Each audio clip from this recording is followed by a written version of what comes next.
আমরা ছেলেরা প্রথম প্রথম যখন সম্পর্কে যাই না তখন খুব কেয়ার করি মেয়েদেরকে, ঠিক আছে? তাই সেটা নাকি? বউ হোক বা গার্লফ্রেন্ড হোক, যাই হোক, প্রথম প্রচুর সময় দিই, ঠিক আছে? প্রথম প্রথম এমন সময় দেই যে ঘন্টার পর ঘন্টা। এরপরে মনে করেন বলি, সোনা বাবু বেবি খাইছো নাকি, ঘুমাইছো নাকি, শরীর খারাপ হয়ে যাবো, এটা এটা বক্কর চক্কর অনেক কিছু কই।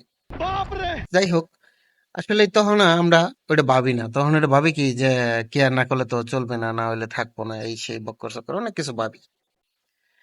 পরে লাস্টে যে কি হয়, যখন মেয়েটা পুরাপূর্ণ বা ছেলেদের প্রতি, তখন আমরা কি করি, ওটার আমরা তখন অন্য কিছু ভাবে ইউজ করা করি, মানে তখন আমরা কাজে ফোকাস দিই, যে কোনো ব্যবসায় বা যে কোনো চাকরিতে আমরা তখন ফোকাস দিই।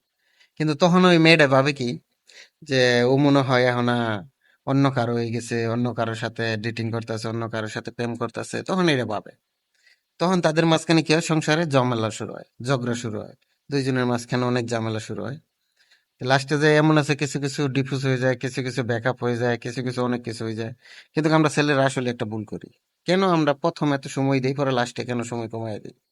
সবসময় পুরোপূর্ণ দেওয়ার চেষ্টা করবেন সবাই, মানে সবসময় পুরোপূর্ণ মানে সবকিছু পারফেক্ট দেওয়ার চেষ্টা করবেন প্লিজ। আর যদি না পারেন প্রথম দিকেই কমাইয়া দেন, লাস্টে যে ওই কমই থাকে না, নাহলে প্রথম থেকে যেতটুক দেন লাস্টে পর্যন্ত ওইটুকুই দেন।